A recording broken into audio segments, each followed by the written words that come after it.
Haleluya, haleluya.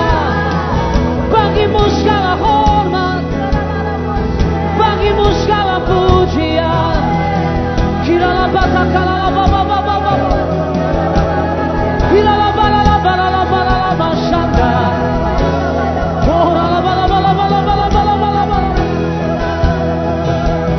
Kirala bala bala bala bata kalala bala bala.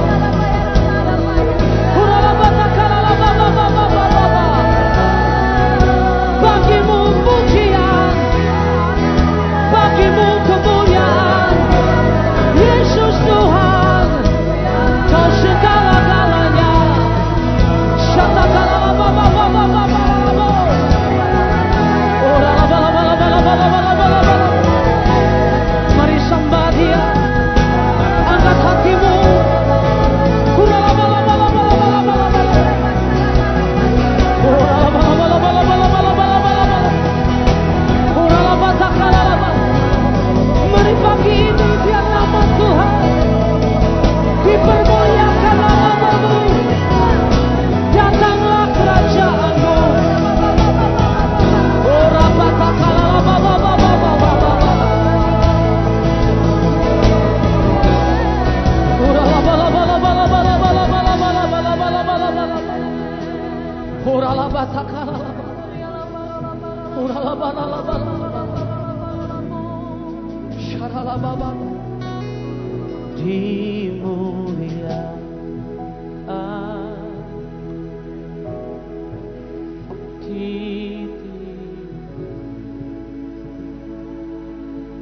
kami panggil namamu Yesus Tuhan.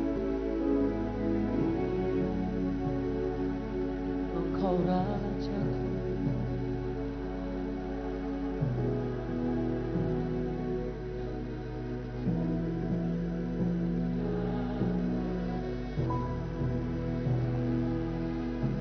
Kau berkuasa.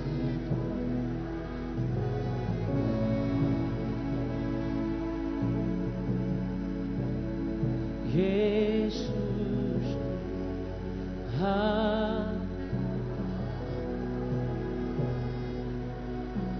kedua tangan kami terangkat pagi ini, kami mau nyatakan dimuliakan,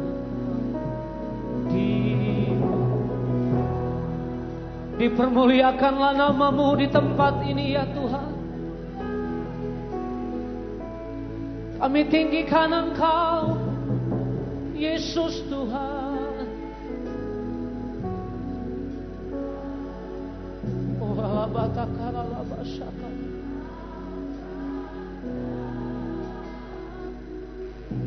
Kau yang berkuasa, yang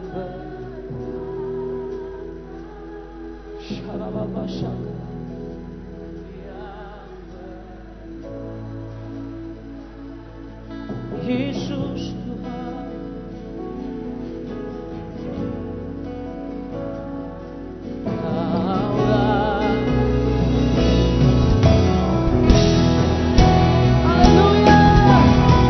Dimuliakan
satu-satunya yang kami sembah di tempat ini.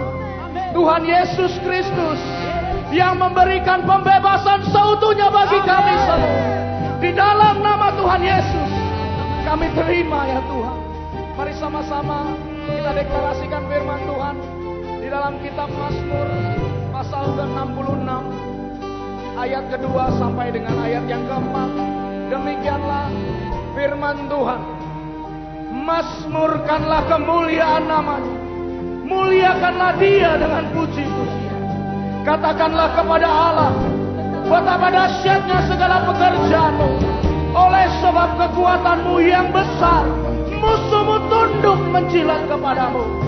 Seluruh bumi sujud menyembah kepadamu dan bermazmur bagimu. Mazmurkan namamu Bapa.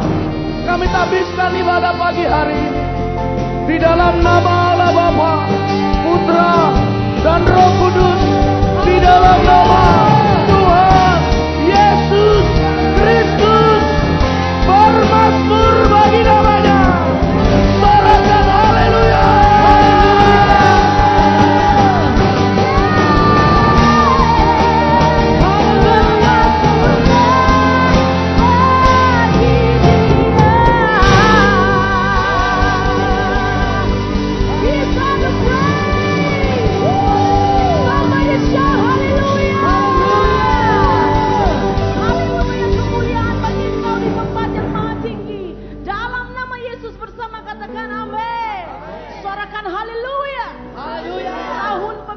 Seutuhnya akan menjadi bagian kita. Jiwa-jiwa yang tertawan akan dilepas oleh Tuhan. Amin. Tepuk tangan yang dahsyat buat Tuhan Yesus. Allah kita dahsyat. Haleluya.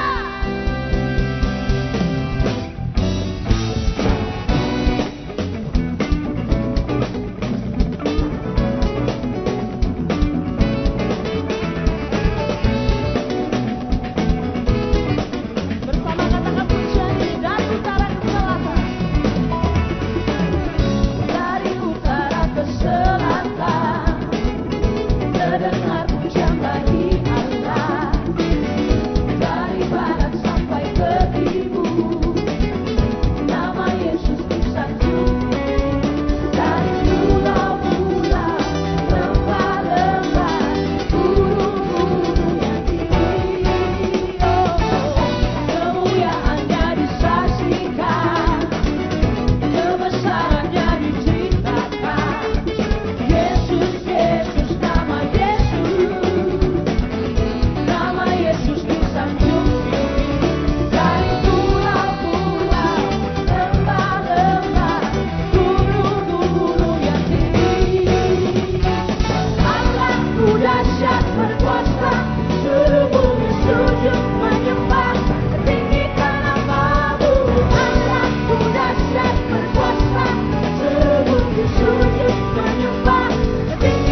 dahsyat.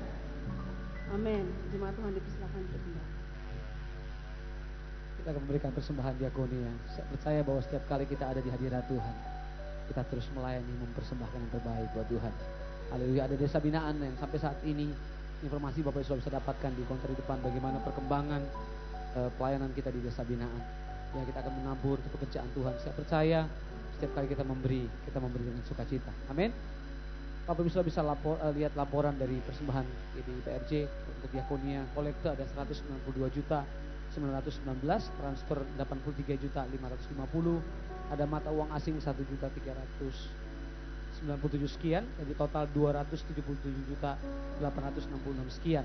Saya percaya bahwa setiap kali kita persembahan kita mempersembahkan di hadapan Tuhan, dan sudah lihat bagaimana bantuan untuk setiap kali kita berikan untuk jemaat Tuhan. Yang meninggal dunia ada 46 juta 850, bantuan biaya pengobatan dan rumah sakit 53 juta 700, bantuan biaya pendidikan jemaat 59 juta 805 sekian, bantuan biaya hidup hamba Tuhan 39 juta 440, bantuan biaya tempat tinggal jemaat ada 55 juta 500, pelayanan 5 roti 2 ikan 5 juta.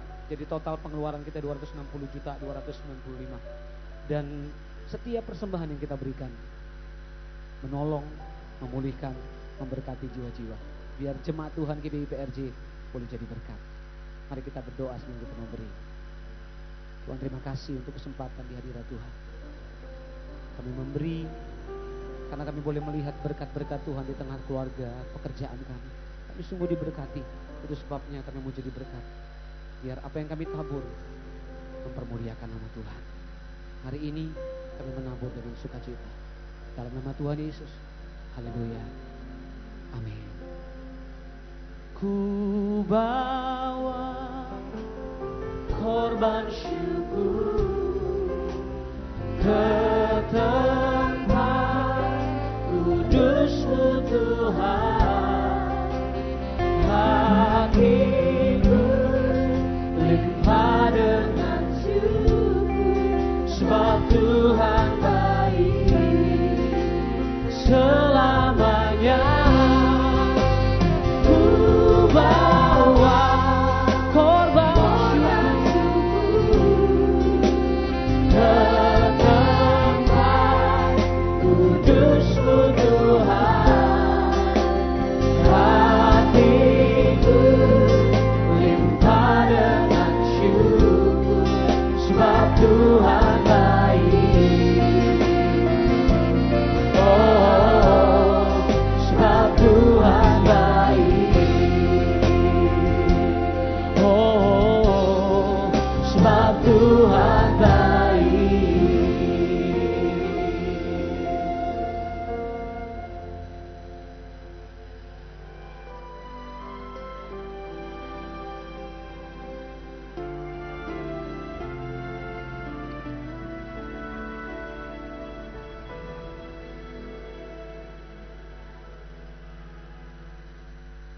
I worship you, Jesus, I worship you with all of my heart and all of my soul. I love you, I love to worship you. I love you, I love to worship you. I love you, I love to worship you.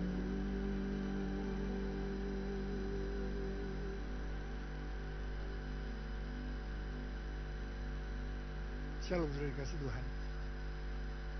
Kita memasuki bulan yang kedua dalam tahun 2016. Dan Tuhan berikan tema tahun 2016 adalah tahun pembebasan seutuhnya. The year of total deliverance. Tuhan Yesus akan membebaskan saudara yang miskin, yang tertawan, yang buta, dan yang tertindas. Dan pembebasan ini juga dilakukan melalui kita-kita yang dipenuhi dengan Roh Kudus dan yang diurapi. Kalau ini kita lakukan, akan membuat terjadi penuaian jiwa besar-besaran. Sesuai dengan Yoel 2 ayat 30-32. bahwa penuaian jiwa terjadi di tengah mujizat dan goncangan yang luar biasa. Hal inilah yang akan terjadi pada tahun 2016. Selain itu, penuaian jiwa berbicara tentang keselamatan. Karena itu hari-hari ini banyak pengajaran keselamatan yang justru membahayakan bagi keselamatan itu sendiri. Hal ini kita bisa mengerti karena iblis berusaha dengan keras supaya sedikit saja orang yang diselamatkan. Keselamatan berbicara tentang masuk ke dalam kerajaan surga, kerajaan Allah. Karena itu saya meminta saudara untuk lebih banyak membaca perumpamaan tentang kerajaan Allah, kerajaan surga yang disampaikan oleh Tuhan Yesus. Yang pertama saya diingatkan melalui Matius 6 ayat 31 sampai 34 tentang kekhawatiran. Tuhan Yesus berkata, jangan kamu khawatir. Jangan kamu khawatir apa yang akan kamu makan, akan kamu minum, atau yang akan kamu pakai. Memang semua itu dicari oleh bangsa-bangsa yang tidak mengenal Allah. Tetapi Bapamu yang di sorga tahu bahwa kamu memerlukan semuanya itu. Karena itu, carilah dahulu kerajaan Allah dan kebenarannya. Maka semuanya, apa yang sudah butuhkan akan ditambahkan kepadamu. Saudara, jika Anda selalu khawatir, Anda tidak akan berbuah. Dan itu akan membahayakan bagi keselamatan Anda. Yang kedua, melalui Matius 22 ayat 1 sampai 14, Tuhan mengingatkan kita untuk memakai pakaian pesta, yaitu kesiapan kita, iman yang benar kepada Tuhan Yesus, dan ketaatan yang terus-menerus, supaya kita tidak dicampakkan ke dalam neraka. Hal yang ketiga, melalui Amsal 4 ayat 23, Tuhan mengingatkan bahwa kita harus menjaga hati kita dengan segala kewaspadaan, karena dari situlah terpancar kehidupan. Jagalah hatimu dengan segala kewaspadaan, karena dari situlah terpancar kehidupan. Kalau sampai akhir hati kita tidak benar, saudara, kita tidak akan mendapatkan hidup kekal. Dan yang keempat, melalui Ibrani 12 ayat 26 sampai dengan 29, di situ dikatakan, semua yang bisa digoncang akan Tuhan goncang.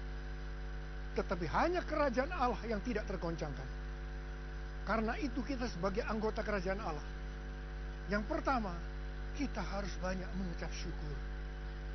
Dan hal yang kedua, kita harus beribadah kepada Allah dengan cara yang berkenan kepadanya, dengan hormat dan takut, sebab Allah kita adalah api yang menghanguskan. Dan yang kelima, sesuai dengan Amsal 3 ayat 9 dan 10, Tuhan mengingatkan kita tentang buah sulung. Saudara, lakukan ini supaya saudara diberkati berlimpah-limpah di masa goncangan ini. Saya berdoa, setiap saudara diberkati Tuhan. Setiap saudara mengalami tahun pembebasan seutuhnya. Saya akan berdoa buat saudara. Angkat tangan saudara. Oh, ralama sikia ralama. Oh, ralama ralama. Oh, ralama. Bapak, tahun 2016 tahun pembebasan seutuhnya. Biarlah anak-anakmu mengalami. Anak-anakmu mengalami. Terima tahun pembebasan seutuhnya dalam nama Yesus. Amin.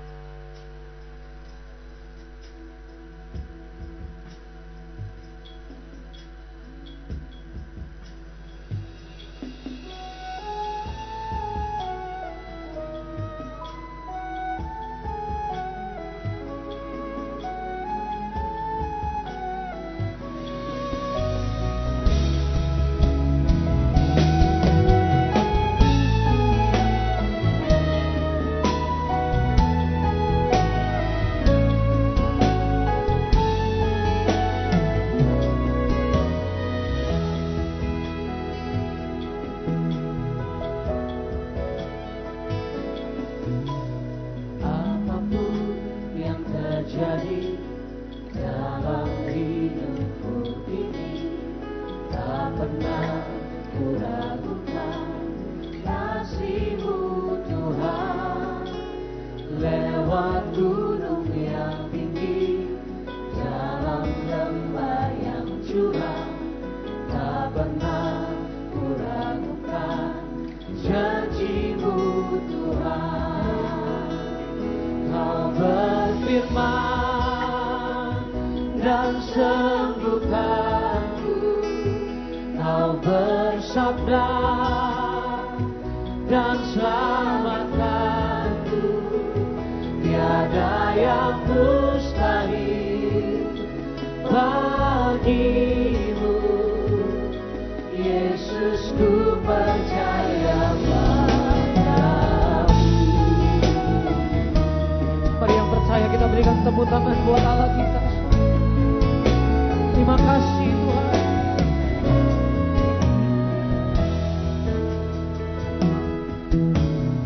Apapun yang terjadi dalam hidupku ini, tak pernah ku ragukan kasih-Mu Tuhan.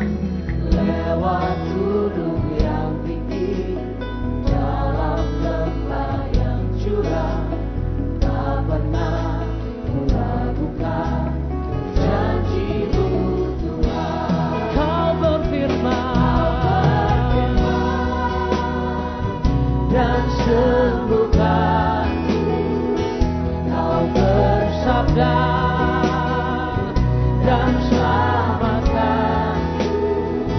Tiada yang mustahil bagi-Mu, Yesus, ku percaya. Kau berfirman dan sembuhkanku, Kau bersabda dan selamatkanku. Tiada yang mustahil bagi-Mu. Katakan, Yesus, ku percaya.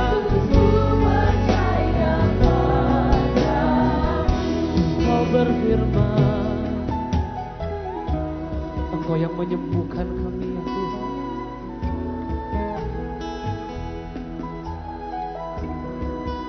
Selamatkan kami.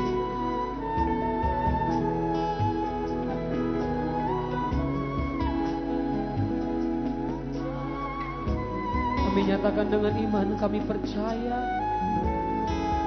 Mari jemaat Tuhan sekali lagi angkat suaramu. Kau berfirman, Kau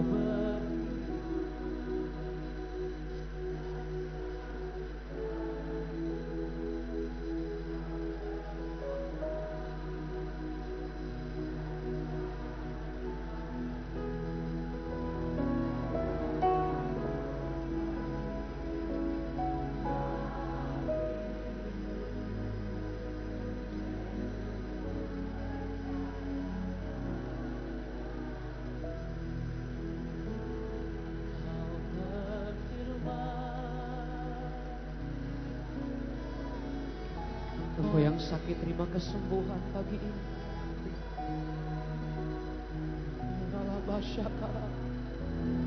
Tidak ada yang mustahil bagi-Mu ya Tuhan. Kami berkata, kami percaya Engkau.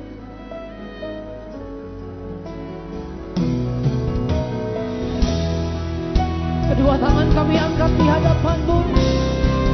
Kau berfirman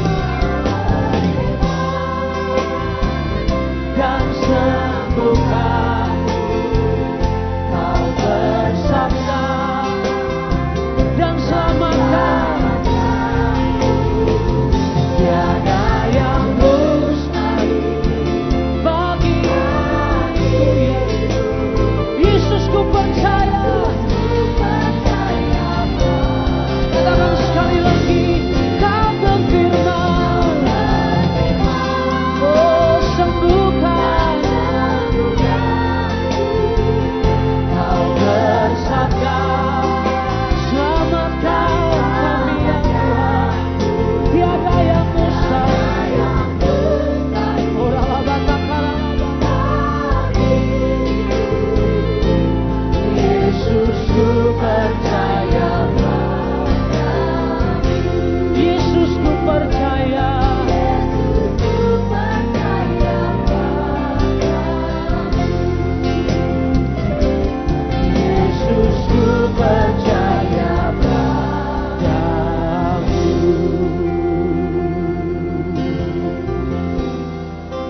Kami percaya tiada yang mustahil bagimu, tiada yang sukar di matamu. Kami percaya dengan iman kami, kesembuhan, mujizat, pembebasan terjadi pagi hari ini. Oh, mari sembah Dia, mari bebaskan rohmu, angkat hatimu. Yesus Tuhan. Oh, dialah batakala baba.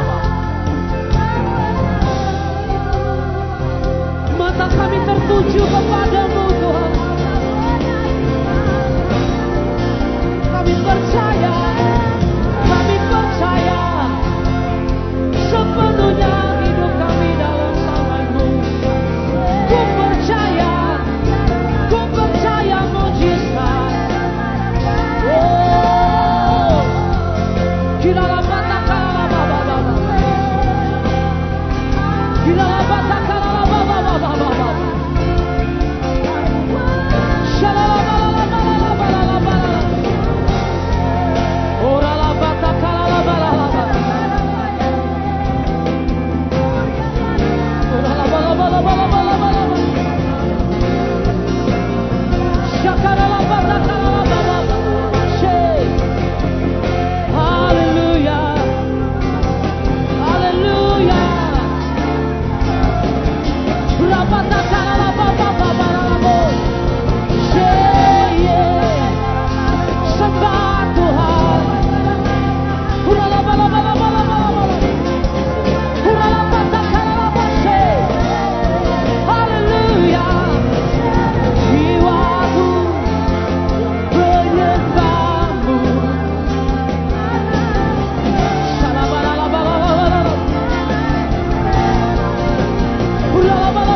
Jiwaku menyembah-Mu,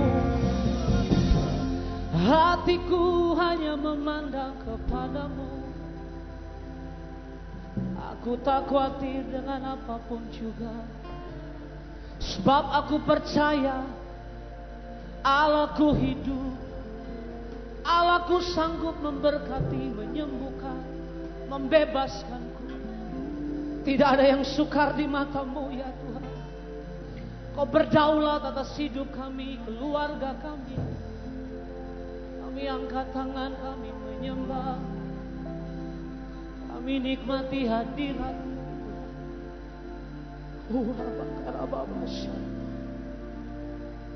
Engkaulah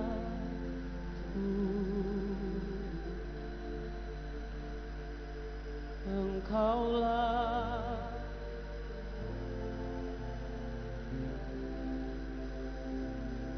berdaulat.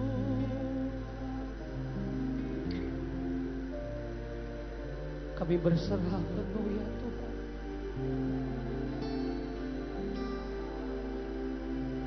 Kami nyatakan sekali lagi,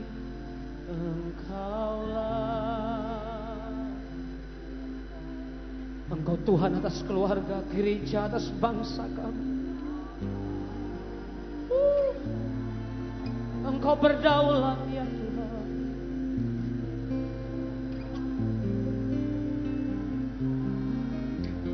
Hidup kami berserah penuh. Engkaulah Tuhan, Engkaulah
satu-satunya Allah yang berdaulat atas hidup kami. Tidak kami izinkan satupun menggantikan Engkau bertahta dalam hidup kami ya Tuhan. Hati kami dikuasai Tuhan. Hidup kami dikuasai Tuhan.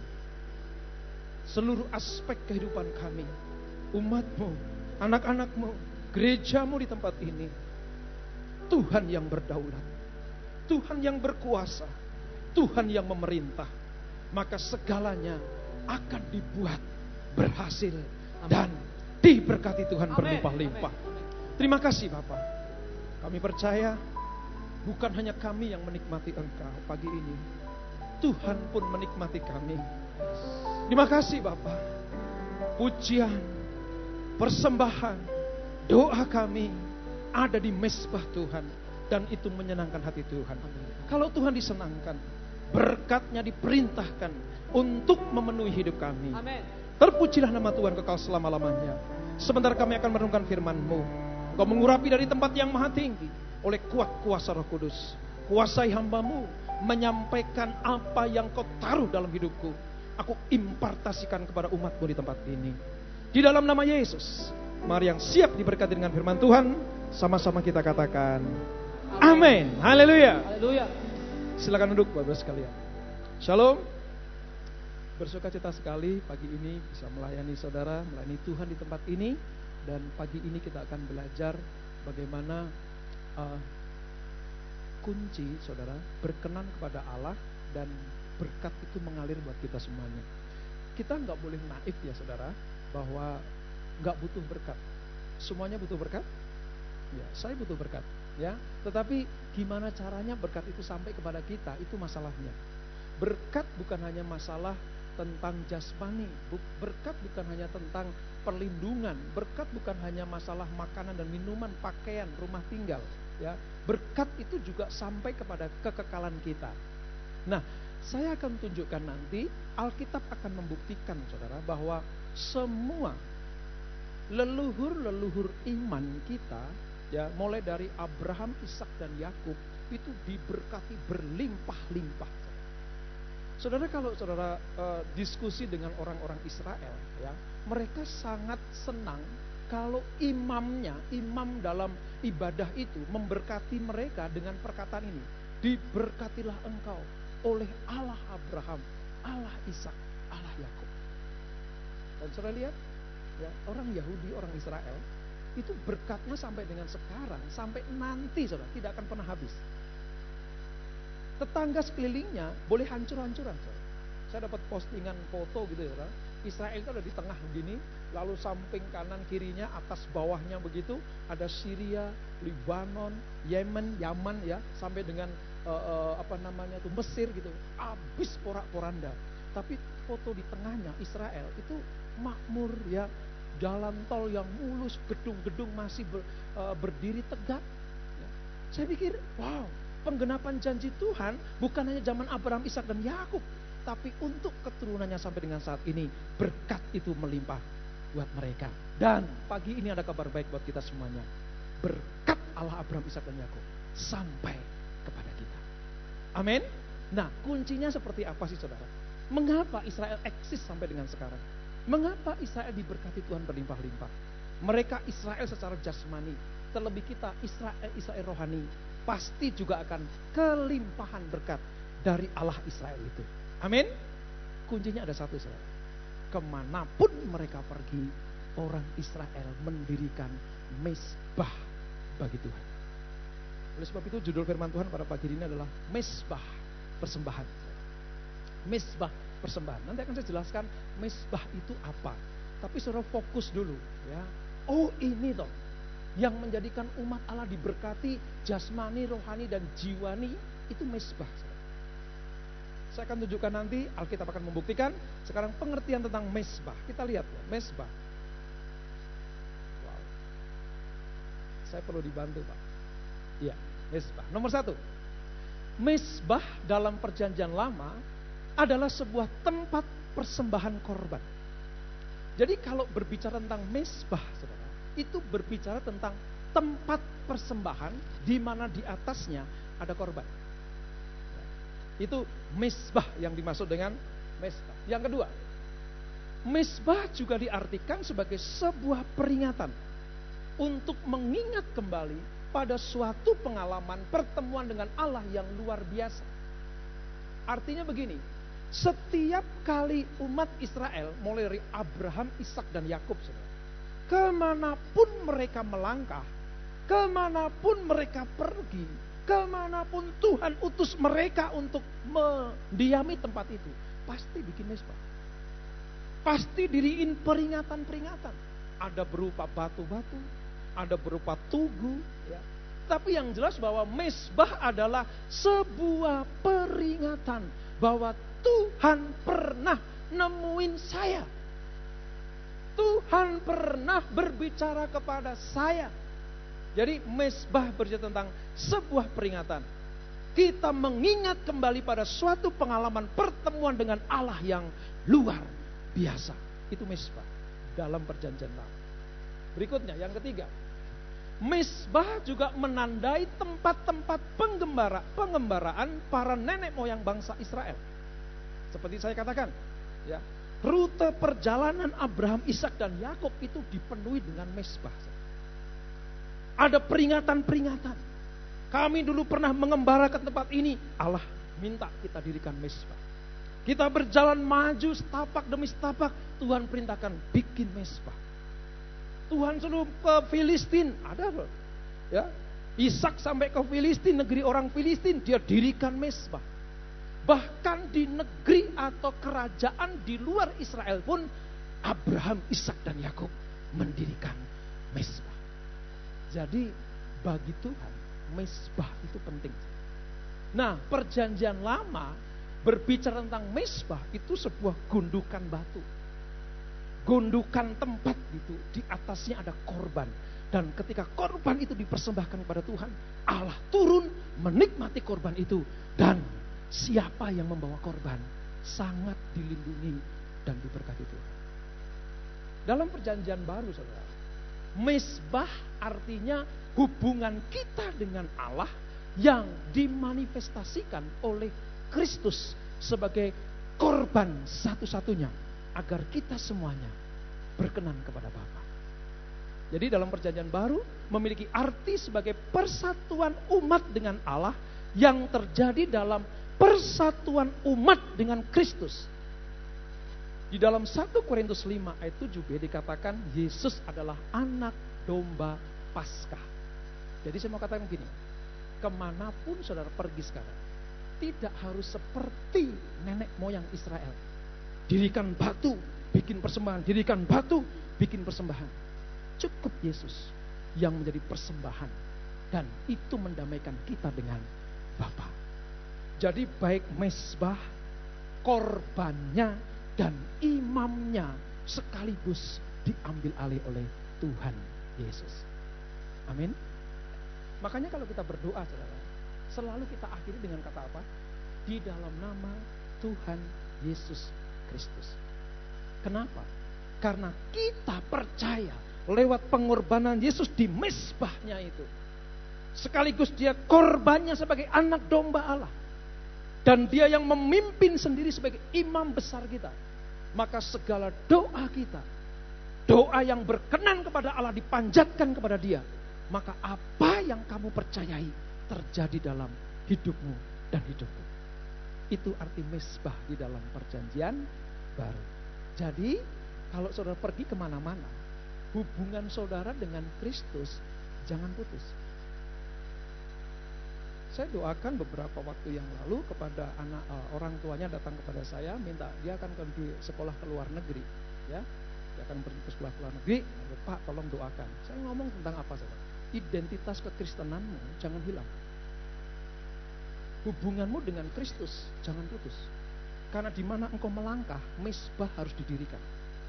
Kemanapun engkau berusaha, bisnis, membuka usaha, jangan pernah tidak mendirikan mezbah. Artinya hubunganmu dengan Kristus harus tetap ada. Amin. Nah, saya akan tunjukkan, coba. Alkitab akan menunjukkan 3 tokoh ini.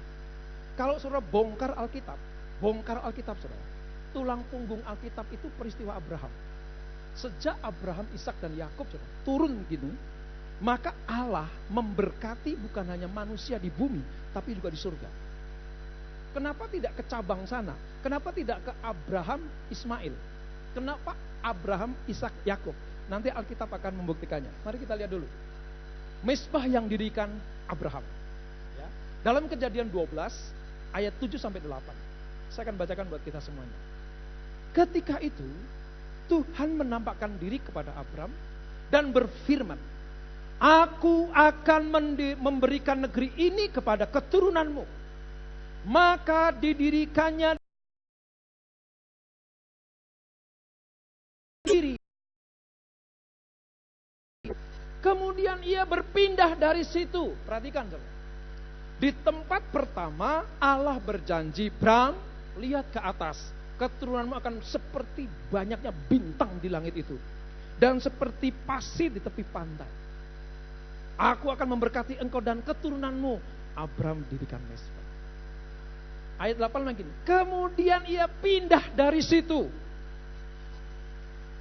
Allah ngomong lagi kepada Abraham. Ya, di pegunungan di sebelah timur Betel. Ia memasang kemahnya dengan Betel di sebelah barat dan Ai di sebelah timur. Lalu ia mendirikan di situ Mezbah bagi Tuhan dan memanggil nama Tuhan. Bisa bayangkan? Setiap Abraham punya pos perjalanan, dia bikin Mezbah. Dan memanggil nama Allah di situ. Allah siapa? Allah Abraham, Ishak dan Yakub. Allah Israel yang dalam perjanjian baru disebut sebagai Allah di dalam nama Tuhan Yesus Kristus. Bukti pertama, ketika dipanggil pertama kali, namanya masih Abram, ya, dipanggil pertama kali untuk diberkati, jadi berkat, keturunannya akan diberkati, perkasa di bumi. Abram bikin Mezbah. Keluar dari situ, melangkah sejenak, bikin Mezbah lagi. Rupanya Tuhan suka dengan sebuah persembahan, Mezbah ucapan syukur dari anak-anaknya. Sekarang kita lihat, setelah Abraham saja, Ishak. Ini masa, kalau saudara lihat ke atas sebelum ayat ini Ishak ada di negeri Filistin. Harus mengungsi ke Filistin. Kenapa? Karena wilayah yang ada dalam waktu itu kekeringan, kurang pangan. Dia harus mengungsi ke Filistin. Kejadian 26 ayat 24 dan 25. Lalu pada malam itu Tuhan menampakkan diri kepadanya serta berkata, Akulah Allah ayahmu Abraham. Janganlah takut, sebab aku menyertai engkau. Aku akan memberkati engkau dan membuat banyak keturunanmu karena Abraham hambaku itu. Apa respon Ishak?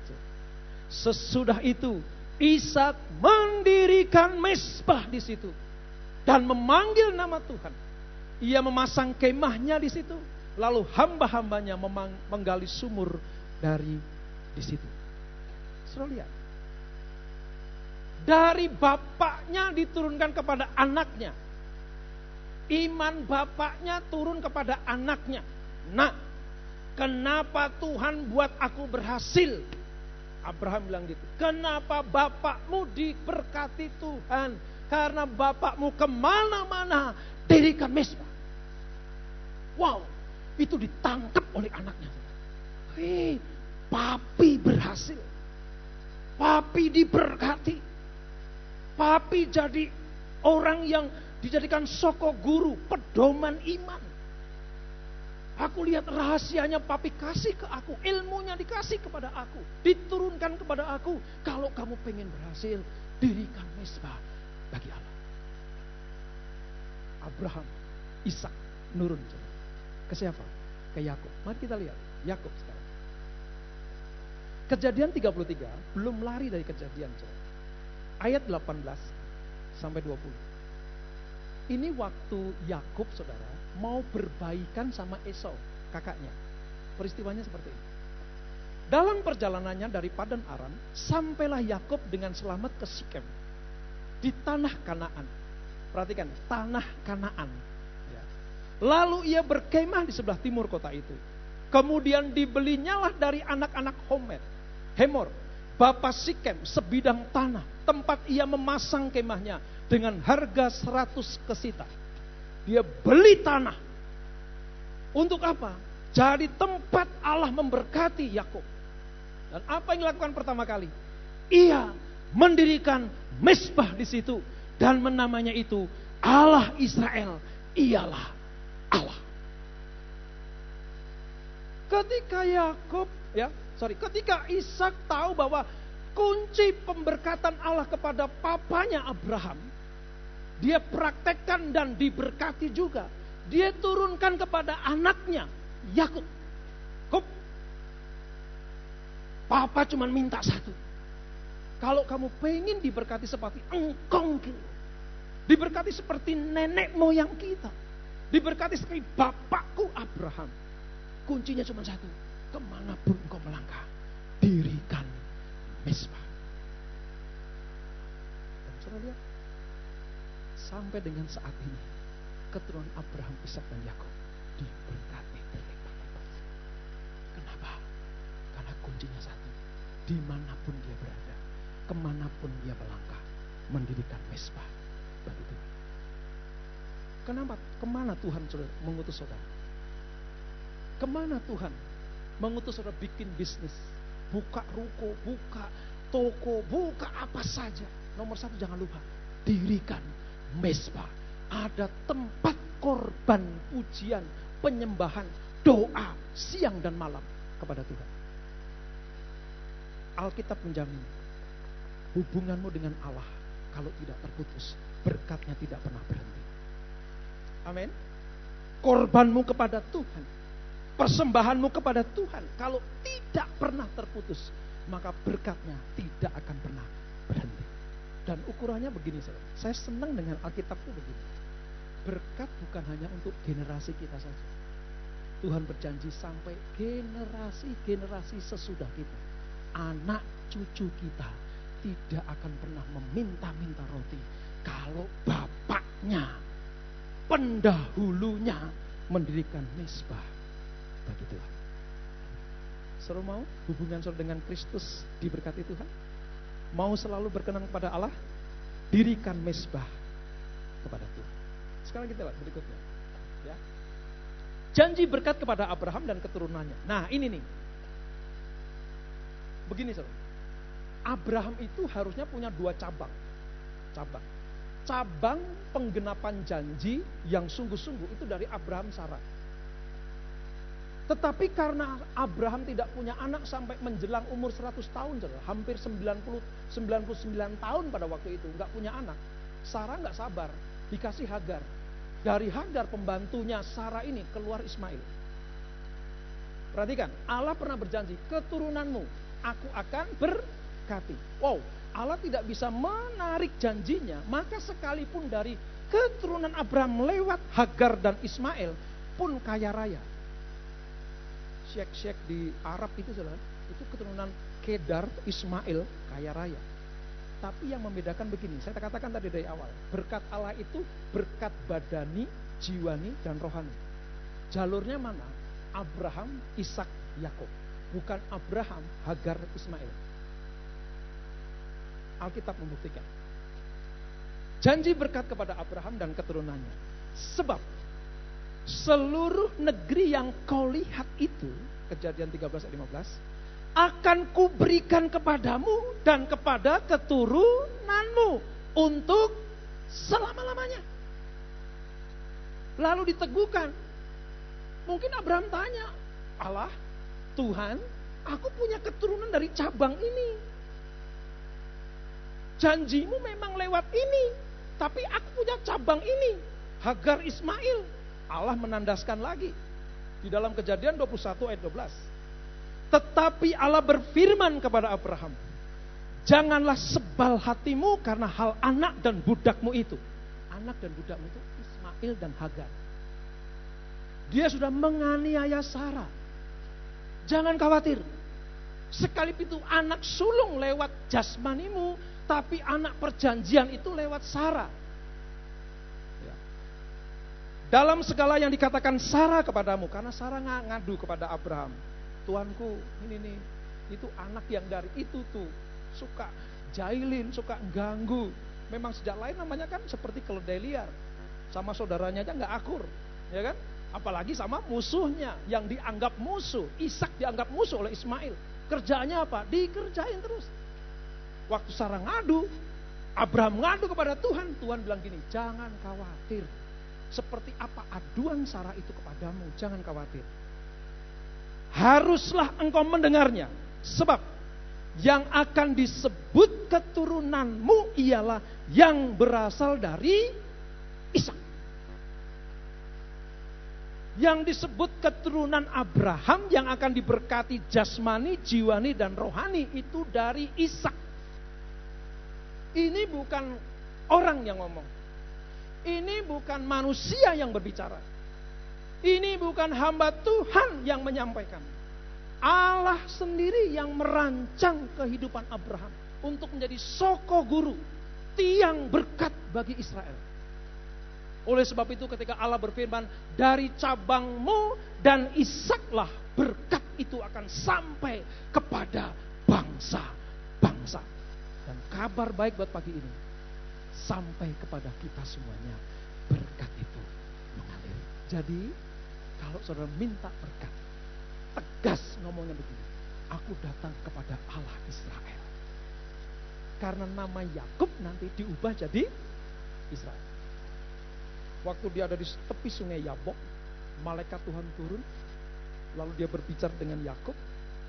Menjelang menyingsing fajar, malaikat pengen balik ke tempatnya lagi. Yakub piting, wah saya baru tahu, ya ada itu piting-pitingan antara Yakub dengan malaikat. Dan malaikat nempelak pangkal paha Yakub, pah begitu. Makanya sampai sekarang ini orang yang jalannya telecok gini nggak boleh masuk bait Allah, ya. Dan orang yang luka pangkal pahanya tidak boleh melayani Tuhan. Itu zaman Yakub. Zaman Yakub seperti itu. Dipiting, malaikat bilang gini, aku harus balik menjelang fajar nih, aku harus balik. Enggak, sebelum engkau memberkati aku, engkau tidak boleh keluar. Malaikat bilang gini, namamu bukan lagi Yakub penipu, sekarang namamu adalah Israel. Yakub itu penipu, kakaknya sendiri ditipu, tetapi namamu Israel. Ini umat kepunyaan Allah. El itu Allah. Israel itu orang yang bergumul dengan Allah dan menang. Bukan berarti Allah kalah sama Yakub, tapi Allah sedang mencari orang yang sungguh-sungguh kepada Dia.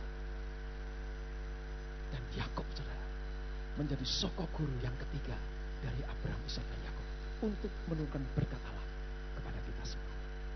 Janji itu, saudara, janji ini sampai kepada kita. Kita lihat berikutnya.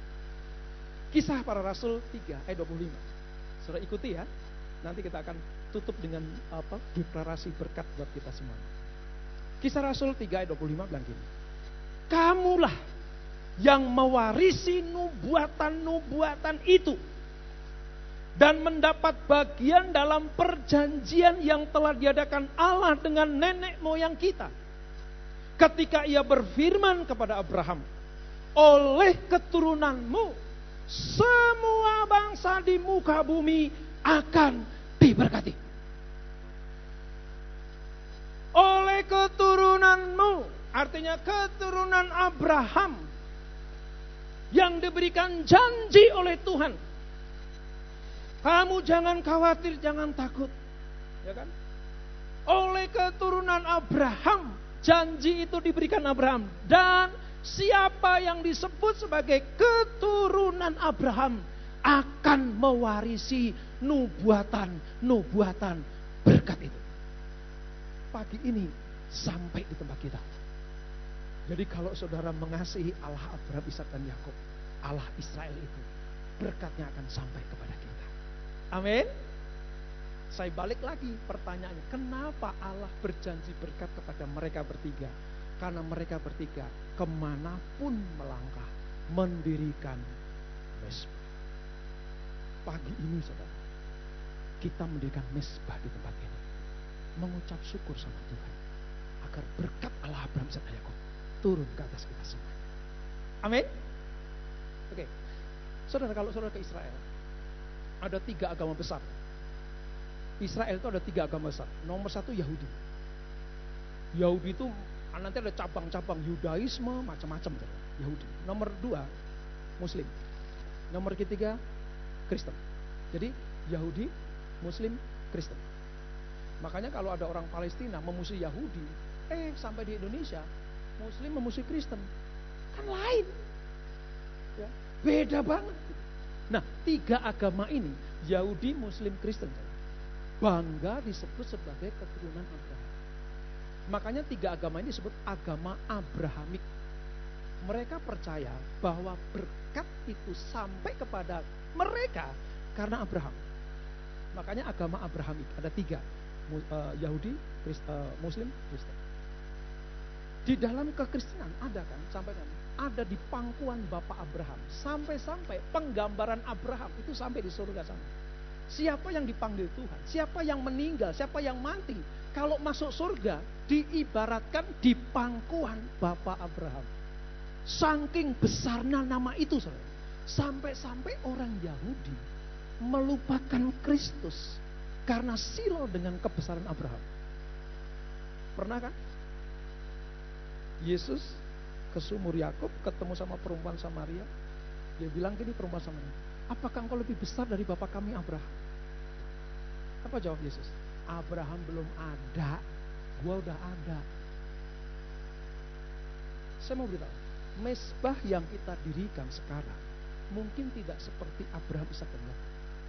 Karena ada yang lebih besar dari Abraham. Namanya siapa? Yesus Tuhan. Oleh sebab itu,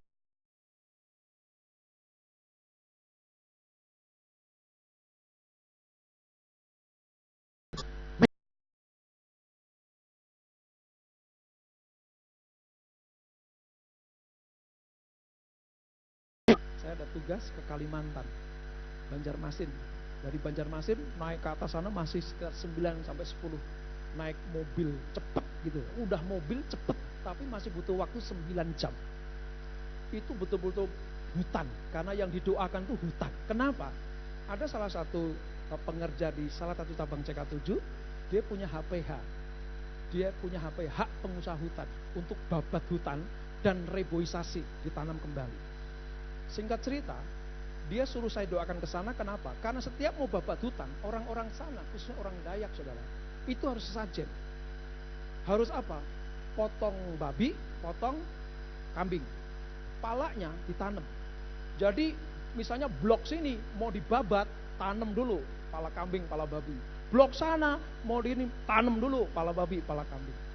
Puji Tuhan, orang ini bilang gini, yang ngajak kita ke sana, Pak, saya mau hentikan proses ini.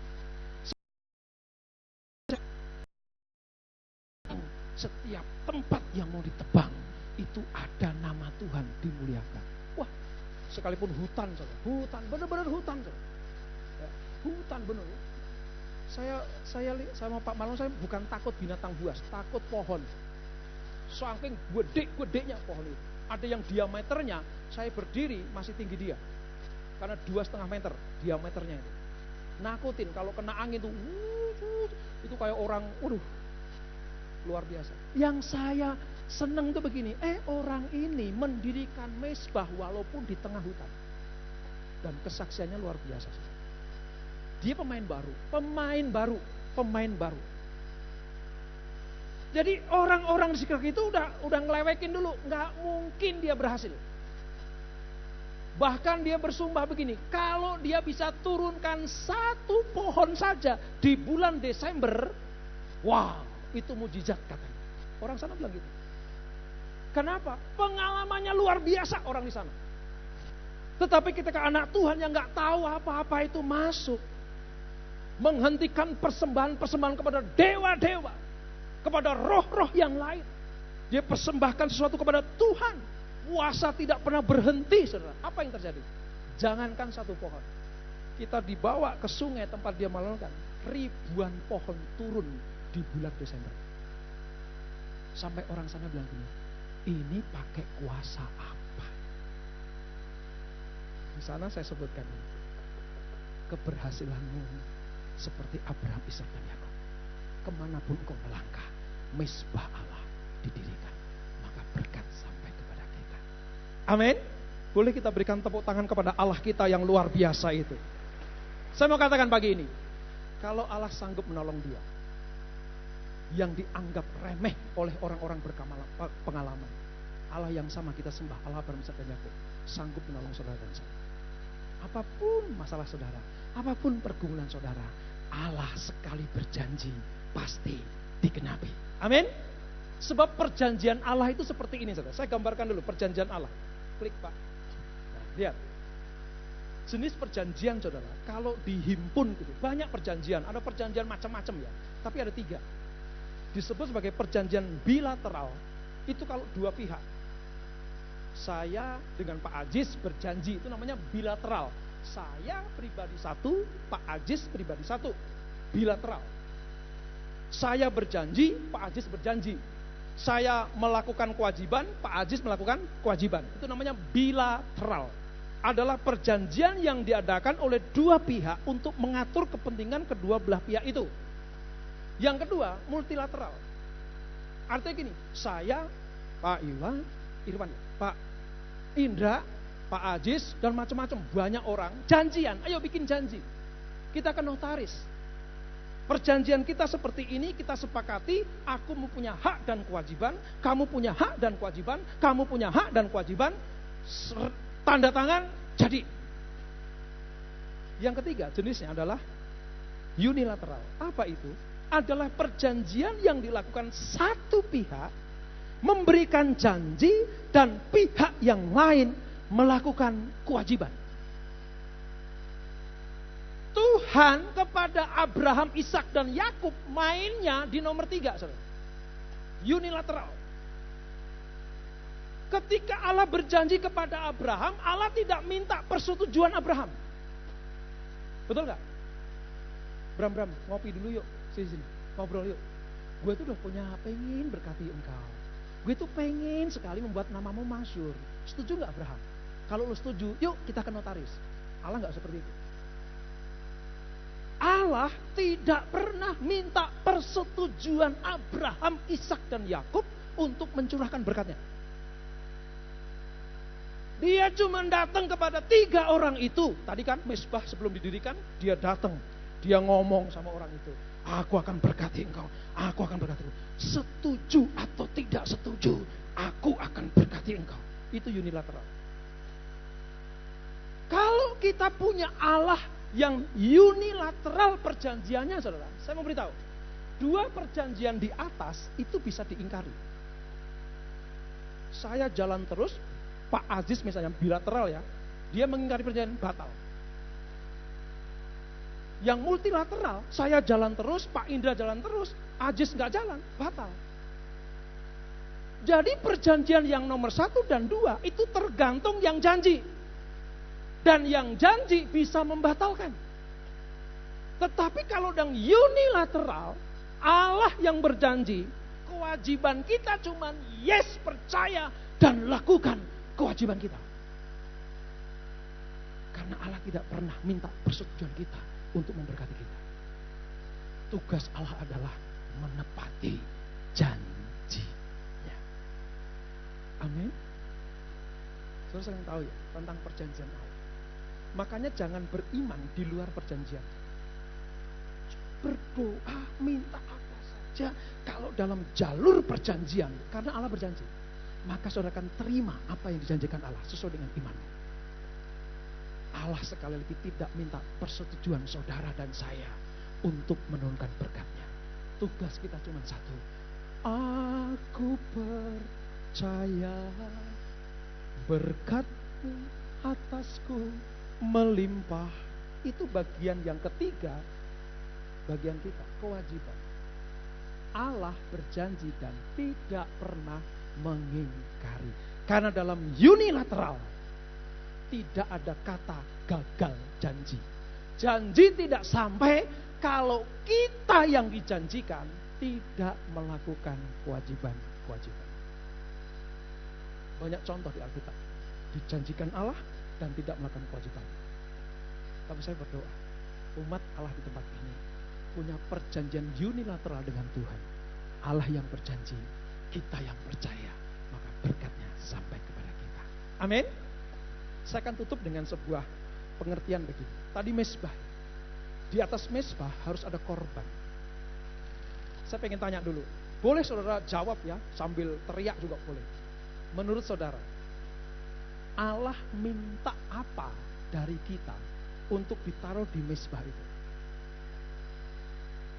Apa saudara? Halo?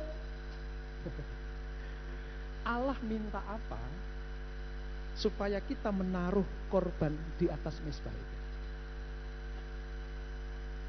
Wah, rohani semuanya ini. Menjawab dalam roh dan kebenaran. Saya jawab begini dah, biar cepet ya, karena waktunya dikubur. Tuhan mau saudara dan saya menaruh korban di atas mezbah itu yang paling berharga dalam hidup saudara. Saya mau beritahu. Jangan shock saudara. Tuhan mau saudara dan saya menaruh korban di atas mezbah itu hal yang paling berharga dalam hidup saudara dan saya. Pertanyaan kedua, jangan dijawab dalam roh dan kebenaran. Kira-kira yang paling berharga dalam hidup saudara itu apa? Masih dalam roh juga. Saya kasih kisi-kisinya deh. Tubuh, jiwa, dan roh, apa yang menurut saudara banyak orang itu paling dilindungi? Tubuh. Pantesan di dalam Roma 12, saudara, klik Pak. Roma 12 ngomong gini, karena itu saudara-saudara, demi kemurahan Allah, aku menasihatkan kamu, supaya kamu mempersembahkan tubuhmu sebagai persembahan yang hidup, yang kudus, dan yang berkenan kepada Allah. Itu adalah ibadahmu, korban di mezbahmu yang sejati.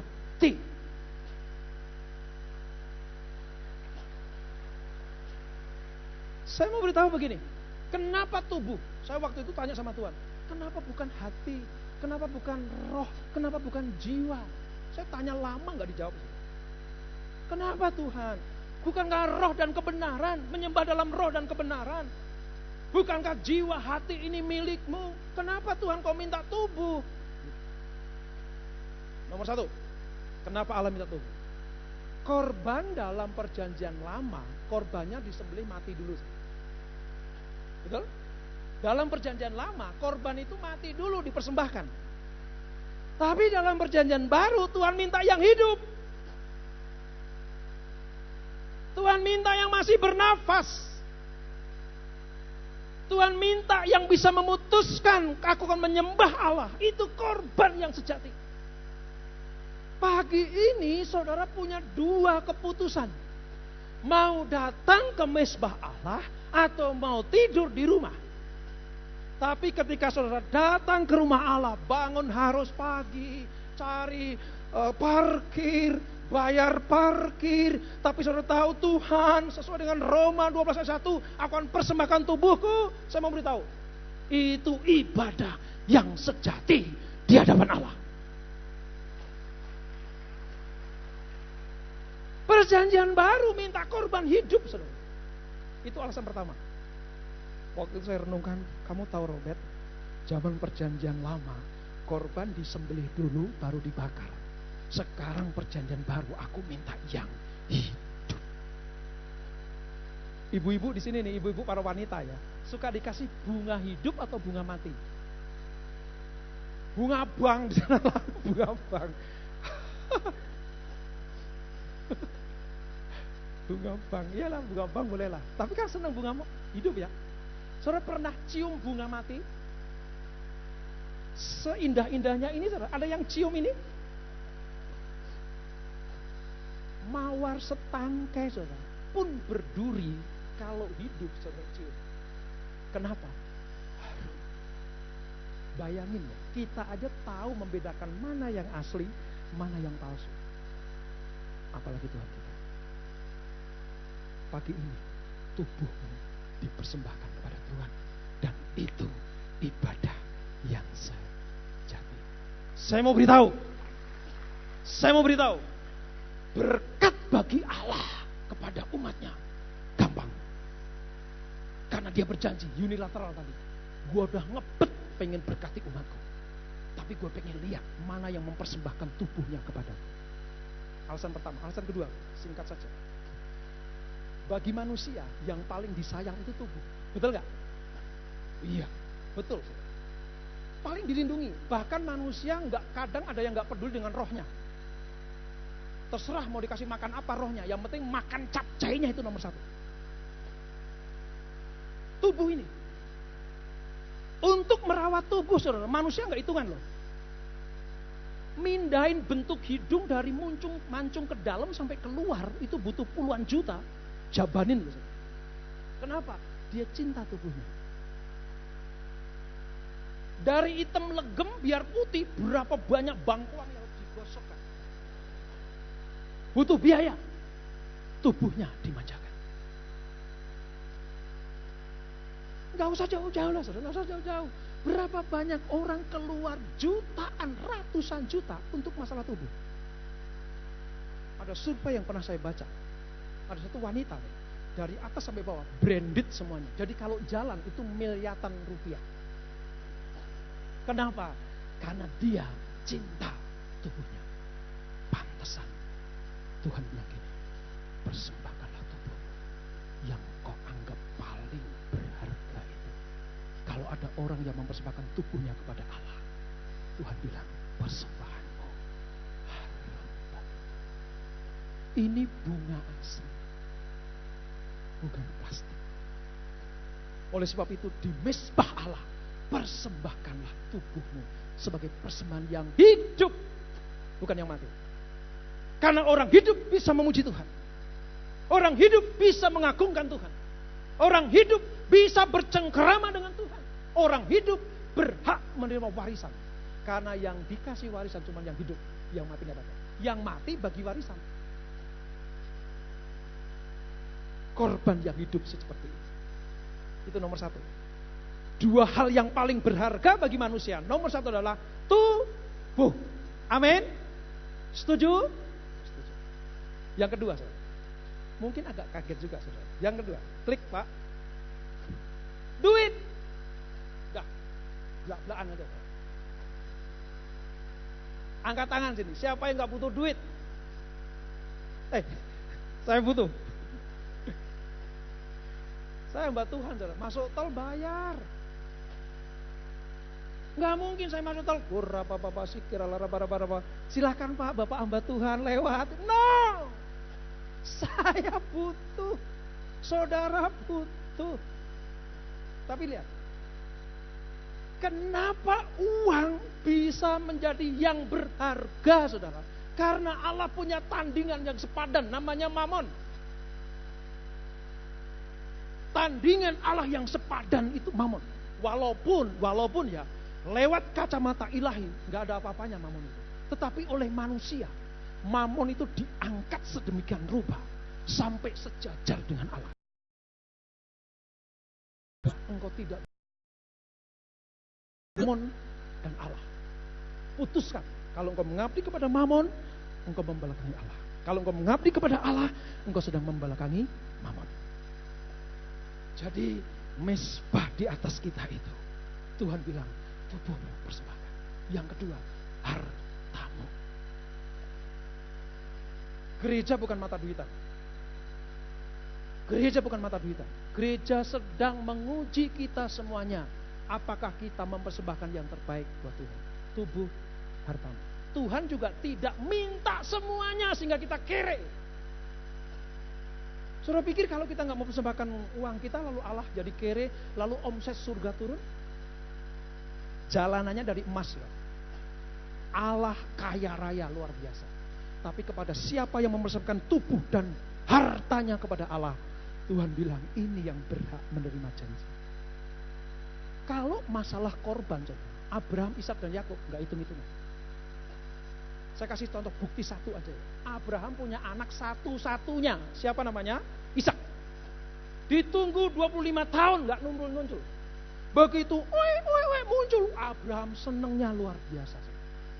Kenapa? Ini anak perjanjian. Lagi lucu-lucunya, saudara. Lagi lucu-lucunya. Tuhan begini, Abraham, bawa anakmu ke Bukit Muria.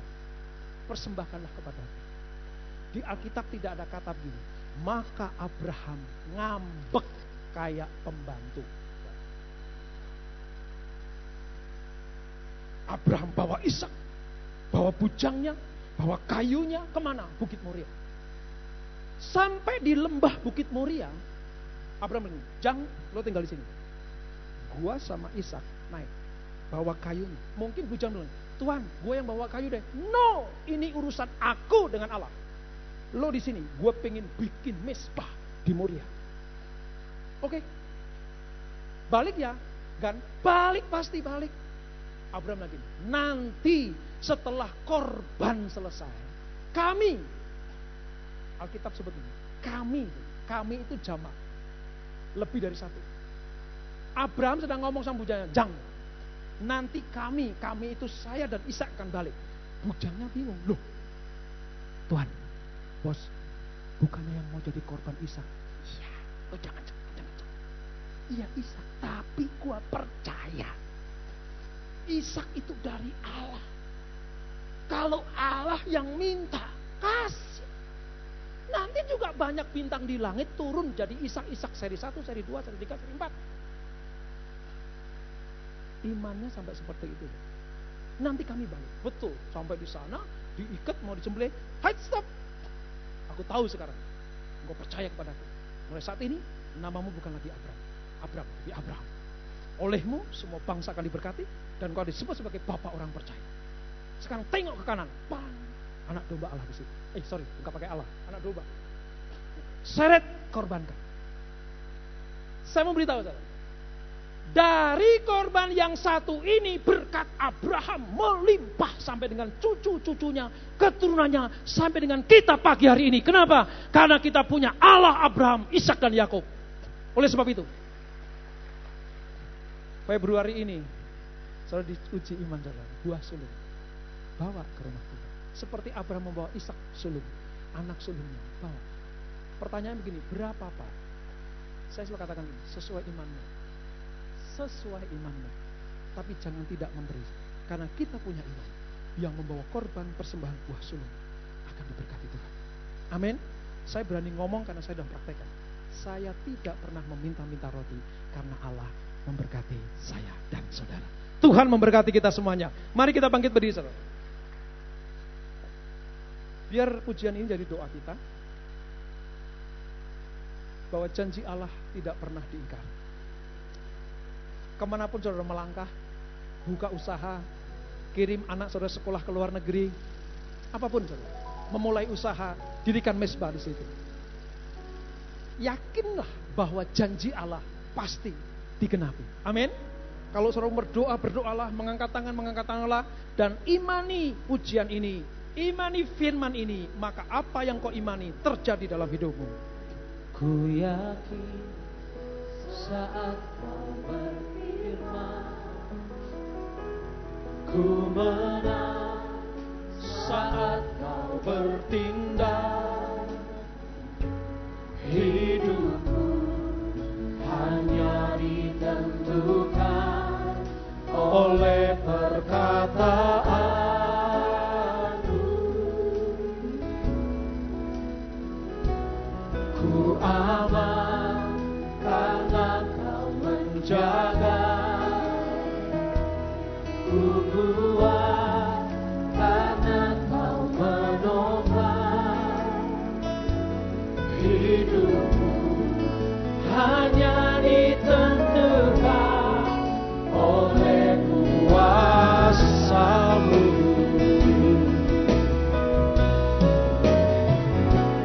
Bagi Tuhan tak ada yang mustahil.